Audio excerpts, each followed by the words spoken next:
ಈಗ ಏನಾಗಿದೆ ಅಂದ್ರೆ ಹೋಗ್ತಾ ಇದ್ದಾರೆ, ಅವ್ರು ಬಂದೆಲ್ಲ ನಮ್ಗೆ ಹೇಳ್ತಾರೆ, ಮನೋಬೋಧನೆ ಮಾಡಿಕೊಂಡ್ರೆ ಅದೇನು ಹೆಚ್ಚಾಗಿ ಹೇಳಕ್ ಹೋಗಲ್ಲ. ಊಟದ ಸಭೆ ಆಗಿದೆ, ಎಲ್ಲರಿಗೂ ಊಟದ ವ್ಯವಸ್ಥೆ ಮಾಡಲಾಗಿದೆ. ಏನು ನಾವು ಸಂಘನ ಕಟ್ಟಿದ್ದೀವಿ, ಏನು ಪ್ರಮೋಷನ್ ಲಿಸ್ಟ್ ಬಂತು 3:2 1:1 ಅಂತ ಬಂತು. ಈಗ ಅದ್ರ ಹಿಂದೆ ಮೊದಲವರೆಲ್ಲ ನಿಮ್ಗೆ ಹೇಳಿದ್ದಾರೆ. ನನ್ನ ಹೆಸರು ನಾರಾಯಣ್ ಡಿ ಎನ್, ಚಿಕ್ಕಮಗಳೂರು, ರಾಜ್ಯಾಧ್ಯಕ್ಷರು, ಕರ್ನಾಟಕ ರಾಜ್ಯ ಬಿಲ್ ಕಲೆಕ್ಟರ್ ನೌಕರ ಸಂಘ ಬೆಂಗಳೂರು. ನಾವು ಇವತ್ತು ಬೆಂಗಳೂರಿನಲ್ಲಿ ಒಂದು ಸಮಾಲೋಚನಾ ಸಭೆಯನ್ನು ಕರೆದಿದ್ದೀವಿ. ಉದ್ದೇಶ ಏನಪ್ಪ ಅಂತಂದರೆ, ನಮ್ಮ ಗ್ರಾಮ ಪಂಚಾಯಿತಿ ನೌಕರರು, ಗ್ರಾಮ ಪಂಚಾಯಿತಿಯ ಬಿಲ್ ಕಲೆಕ್ಟರ್ಗಳು, ಅದರಲ್ಲಿ ಗ್ರಾಮ ಪಂಚಾಯಿತಿಗೆ ಆಧಾರ ಸ್ತಂಭ. 1994ನೇ ಇಸ್ವಿಯಿಂದನೂ ಗ್ರಾಮ ಪಂಚಾಯಿತಿಯಲ್ಲಿ ಬಿಲ್ ಕಲೆಕ್ಟರ್ ಆಗಿ ಕೆಲಸವನ್ನು ನಿರ್ವಹಿಸಿಕೊಂಡು ಬರ್ತಾಯಿದ್ದಾರೆ. ಇವತ್ತು ರಾಜ್ಯ ಸರ್ಕಾರ ಯಾವುದೇ ಸೌಲಭ್ಯಗಳನ್ನು ಸರ್ಕಾರಕ್ಕೆ ತಲುಪಿಸ್ಬೇಕು ಅಂತಂದರೆ ಇವತ್ತು ಬಿಲ್ ಕಲೆಕ್ಟರ್ಗಳ ಪಾತ್ರ ಭಾಳ ಮುಖ್ಯವಾಗಿರ್ತದೆ. ಈ ಬಿಲ್ ಕಲೆಕ್ಟ್ರು ಸ್ಥಳೀಯ ಹಂತದಲ್ಲಿ ಕೆಲಸ ಮಾಡೋದ್ರಿಂದ ಆ ಗ್ರಾಮದ ಸಾವಿರಾರು ಜನರಿಗೆ ಒಂದು ಸವಲತ್ತನ್ನು ಕೊಡ್ತಕ್ಕಂಥ ವ್ಯವಸ್ಥೆಯನ್ನು, ಸರ್ಕಾರದ ಮಟ್ಟದಲ್ಲಿರ್ತಕ್ಕಂಥ ವ್ಯವಸ್ಥೆಯನ್ನು ಇವತ್ತು ಗ್ರಾಮಸ್ಥರಿಗೆ ತಲುಪಿಸ್ತಕ್ಕಂಥ ವ್ಯವಸ್ಥೆ ಯಾರು ಮಾಡಿ ಬಿಲ್ ಕಲೆಕ್ಟ್ರು ಅಂತಕ್ಕಂಥದ್ದು ಈ ರಾಜ್ಯದಲ್ಲಿ 2025-26ನೇ ಸಾಲಿನಲ್ಲಿ ಇಡೀ ದೇಶದಲ್ಲಿಯೇ ಗ್ರಾಮ ಪಂಚಾಯಿತಿ ಆರ್ಥಿಕ ಸಂಪನ್ಮೂಲದಲ್ಲಿ 1506 ಕೋಟಿ ರೂಪಾಯಿನ ವಸೂಲಾತಿಯನ್ನು ಮಾಡಿ ಇಡೀ ದೇಶಕ್ಕೆ ನಂಬರ್ 1 ರಾಜ್ಯವಾಗಿ ಹೊರಹೊಮ್ಮಲಿಕ್ಕೆ ಕಾರಣಕರ್ತರಾಗಿದ್ದಾರೆ ಬಿಲ್ ಕಲೆಕ್ಟರ್. ಯಾವುದೇ ಸರ್ಕಾರದ ಸೇವೆಗಳಿರಲಿ, ಬಿಲ್ ಕಲೆಕ್ಟರಿಗೆ ಒಂದು ಆದೇಶಗಳು ಮರೀಚಿಕೆಯಾಗಿದೆ.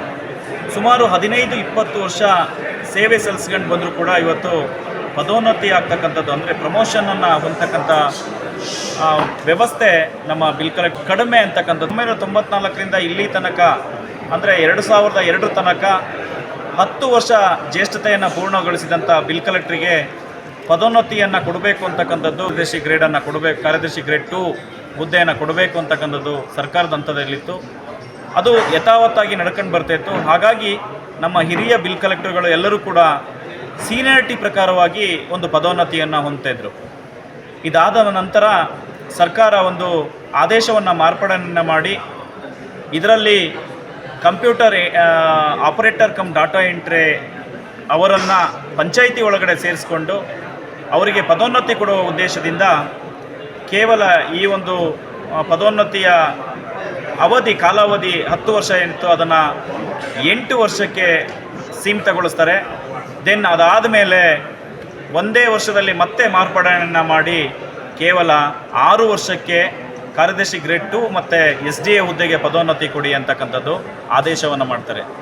ಒಬ್ಬರಿಗೆ ಅನುಕೂಲ ಮಾಡುವ ದೃಷ್ಟಿಯಿಂದ ಇವತ್ತು ಪಂಚಾಯಿತಿಯ ಮೂಲ ನೌಕರರಾದಂಥ ಬಿಲ್ ಕಲೆಕ್ಟ್ರಿಗೆ 700-800 ಜನಗಳಿಗಿಂತನೂ ಹೆಚ್ಚಾದಂಥ ಒಂದು ಬಿಲ್ ಕಲೆಕ್ಟರ್ಗಳಿದ್ದಾರೆ. ಅವರಿಗೂ ಕೂಡ ಪದೋನ್ನತಿಯಲ್ಲಿ ಅನ್ಯಾಯ ಆದಂಗೆ. ಇದನ್ನು ಸರ್ಕಾರ ಮಾನದಂಡನೆಗೆ ತೆಗೆದುಕೊಳ್ಳದೆ ಏಕಾಏಕಿ 6 ವರ್ಷಕ್ಕೆ ಗ್ರೇಡೇಷನನ್ನು ಇಳಿಸಿದ್ದು ಹಿರಿಯ ನೌಕರಿಗೆ ಅನಾನುಕೂಲ ಆಗಿದೆ. ಹಿಂದೆ ಹೇಗಿತ್ತು 10 ವರ್ಷಕ್ಕೆ ಒಂದು ಜ್ಯೇಷ್ಠತೆಯನ್ನು ಮಾಡಬೇಕು ಅಂತಕ್ಕಂಥದ್ದು ನಮ್ಮ ಈ ಸಭೆಯ ಮುಖ್ಯ ಉದ್ದೇಶ. ಹಣಕಾಸು ಇಲಾಖೆಯಲ್ಲಿ ವೇತನ ಶ್ರೇಣಿ ಸೇವಾ ಹರಿತನ ಫೈಲ್ ಇದೆ.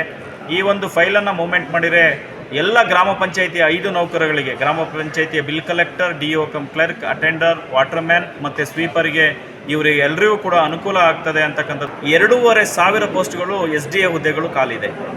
ಫುಲ್ಫಿಲ್ಲನ್ನು ಮಾಡಿದರೆ ಈಗಿರ್ತಕ್ಕಂಥ ಏನು ಹಿರಿಯ ನೌಕರಿದ್ದಾರೆ ಅವರು ಪದೋನ್ನತಿ ಹೊಂದಲಿಕ್ಕೆ ಬಿಲ್ ಕಲೆಕ್ಟರ್ಗೆ ಅನುಕೂಲ ಆಗುತ್ತೆ ಅನ್ನೋ ಉದ್ದೇಶದಿಂದ ಎಲ್ಲ ರೂಪುರೇಷೆಗಳನ್ನು ತಯಾರಿಸಿ ಈ ರಾಜ್ಯ ಸರ್ಕಾರಿ ನೌಕರ ಸಂಘದ ರಾಜ್ಯಾಧ್ಯಕ್ಷರಾದಂಥ ಷಡಕ್ಷರಿ ಸರ್ ಅವರು ಕೂಡ ಉಪಸ್ಥಿತರಿದ್ದರು. ಹಾಗೆ ಈ ಒಂದು ಸಭೆಯಲ್ಲಿ ಪಂಚಾಯಿತಿ ಅಭಿವೃದ್ಧಿ ಅಧಿಕಾರಿಗಳ ಕ್ಷೇಮಾಭಿವೃದ್ಧಿ ಸಂಘದ ಅಧ್ಯಕ್ಷರಾಗಿರ್ತಕ್ಕಂಥ ದಿಲೀಪ್ರವರು ಕೂಡ ಉಪಸ್ಥಿತರಿದ್ದರು. ಹಾಗೆ ಇನ್ನು ಉಪಾಧ್ಯಕ್ಷರಾದಂಥ ಲಿಂಗೇಶ್ ಅವರು ಕೂಡ ಉಪಸ್ಥಿತರಿದ್ದರು. ಅವರಿಗೂ ಕೂಡ ನಾವು ಕೆಲವೊಂದು ಮನವಿಗಳನ್ನು ಸಲ್ಲಿಸಿದ್ದೀವಿ. ಇವತ್ತು ಸಭೆಯನ್ನು ಮಾಡಿ ಇದರಲ್ಲಿ ಬರ್ತಕ್ಕಂಥ ಎಲ್ಲ ಕೂಲಂಕುಷಗಳನ್ನು ತೆಗೆದುಕೊಂಡು ಪ್ರಧಾನ ಕಾರ್ಯದರ್ಶಿಯವರಿಗೆ ನಾವು ಈ ಮನವಿಯನ್ನು ಕೊಡಬೇಕು ಅಂತಕ್ಕಂಥ ರಿತಾಜು ಆಯುಕ್ತಾಲಯಕ್ಕೂ ಕೂಡ ಒಂದು ಮನವಿಯನ್ನು ಕೊಡತಕ್ಕಂಥ ಗ್ರಾಮೀಣಾಭಿವೃದ್ಧಿ ಮತ್ತು ಪಂಚಾಯತ್ ರಾಜ್ ಇಲಾಖೆ ಸಚಿವರಾದಂಥ ಈಶ್ವರ್ ಖಂಡ್ರೆ ಸರ್ ಅವರಿಗೂ ಕೂಡ ಮನವಿಯನ್ನು ಸಲ್ಲಿಸಬೇಕಂತಿದ್ದೀವಿ. ಕೆಲವೊಂದು ಆದೇಶಗಳಿಂದ ಇವತ್ತು ಗ್ರಾಮ ಪಂಚಾಯತಿಯ ಬಿಲ್ ಕಲೆಕ್ಟರ್ಗಳನ್ನು ಹಿಂದಕ್ಕೆ ತಳ್ತಕ್ಕಂಥ ವ್ಯವಸ್ಥೆಯನ್ನು ಮಾಡ್ತಿದ್ದಾರೆ. ಎಲ್ರಿಗೂ ಬಿಲ್ ಕಲೆಕ್ಟರ್ಗೆ ಅನುಕೂಲವಾಗುವ ದೃಷ್ಟಿಯಿಂದ ಈ ಸಭೆಯನ್ನು ಮಾಡ್ತಾಯಿದ್ದೀವಿ.